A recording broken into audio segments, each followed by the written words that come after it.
Super Crack Estrella presenta. ¿Quién era Arthur Ford, el hombre que venció al mago Houdini?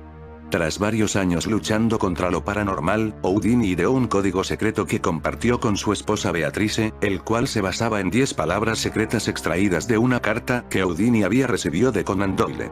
Harry le comentó a su esposa que si alguna vez lo contactaba a través de algún medium, él usaría esas palabras, de modo que Bess, como él la llamaba cariñosamente, pudiera tener la certeza de que el contacto era genuino. Un reto mortal.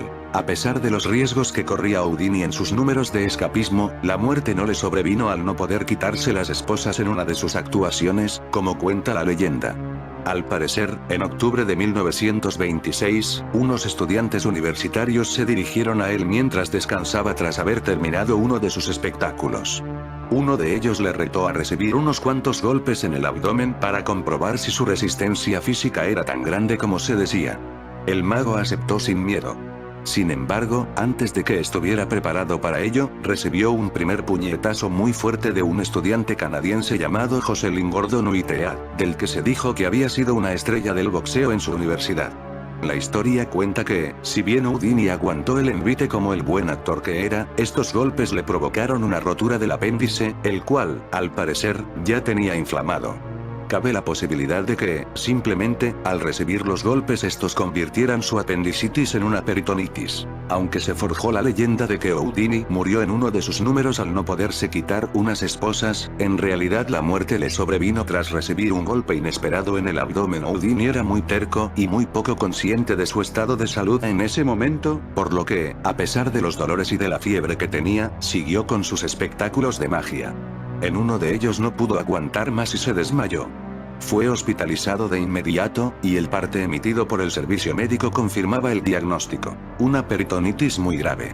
Tras varios días luchando contra la infección, Houdini pareció rendirse ante lo inevitable y le dijo a su hermano: "Me siento cansado de luchar, parece que esto me va a vencer". 9 días después del reto aceptado, y con apenas 52 años, Harry Houdini moría el 31 de octubre de 1926. En su funeral, más de 2000 admiradores asistieron a darle el último adiós. La despedida de Bess. Diversos espiritistas aseguraron posteriormente haber entrado en contacto con el espíritu de Houdini, especialmente uno llamado Arthur Ford, aunque la esposa de Houdini, Bess, lo negó categóricamente ya que ella era la única que conocía el código secreto para poder comunicarse con su marido fallecido. 10 años después de la muerte del mago, Beatrice celebró una última sesión. Al ver que no recibía respuesta alguna por parte de su esposo, apagó la vela que había mantenido encendida junto a una fotografía de Houdini y dijo: "10 años son suficientes para esperar por cualquier hombre".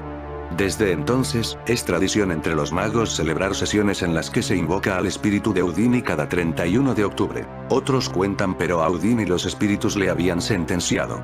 En 1925 una medium reveló un mensaje en el que se pronosticaba su fallecimiento a finales de año. La muerte tardó en llegar solamente unos meses más, el 31 de octubre de 1926, de forma trágica y prematura.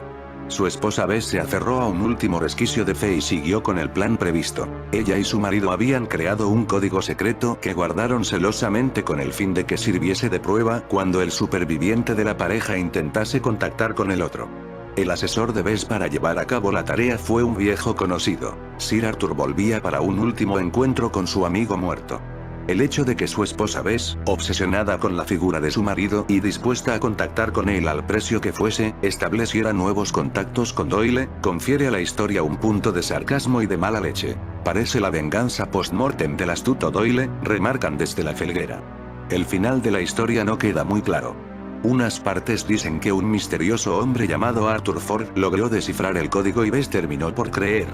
Otras afirman que Bess descubrió que Ford usó métodos fraudulentos para descubrir su clave secreta. Arthur Ford nació el 8 de enero de 1896 y murió el 4 de enero de 1971, fue un medium americano y fundador de la Asamblea General Internacional de Espiritualistas. Ford alrededor 1921 emergió como medium de trance. Afirmó que el espíritu Fletcher sería su guía para el resto de su vida y aparecía en sesiones del trance. Arthur Conan Doyle, que asistió a una de las conferencias de Ford en Gran Bretaña, dijo: "Una de las cosas más asombrosas que he visto nunca en 41 años de experiencia psíquica era la demostración de Arthur Ford". A pesar de una aflicción por el espiritualismo y la morfina, él impresionó a numerosa gente con sus capacidades, incluyendo los investigadores prominentes William McDougall y William G. Roll, Jr.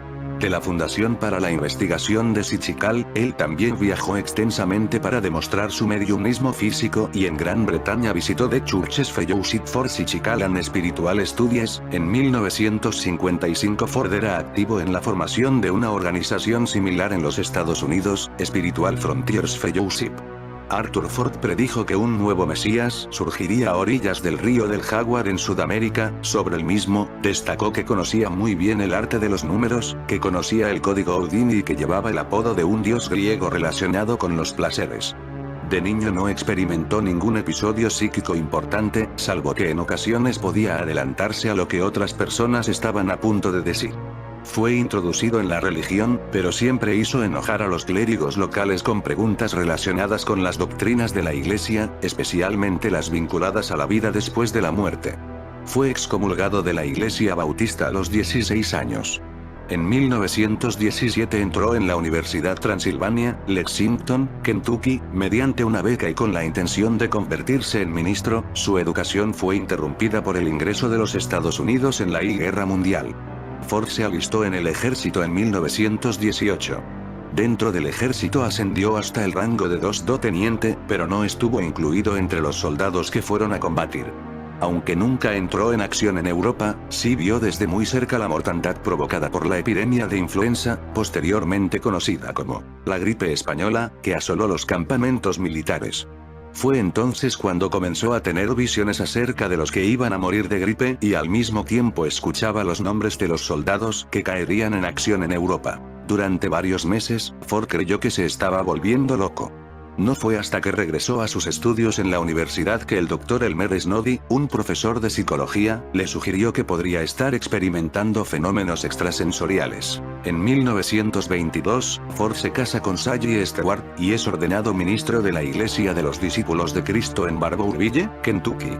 Comenzó a ganar atención por su presencia poderosa en el púlpito, pero sus habilidades de medium en desarrollo comenzaron a crear fricciones con su ministerio convencional y sus relaciones personales.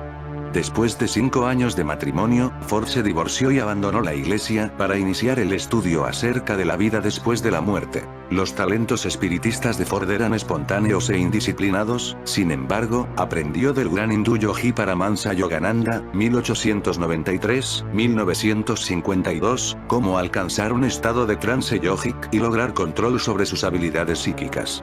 La entidad Fletcher.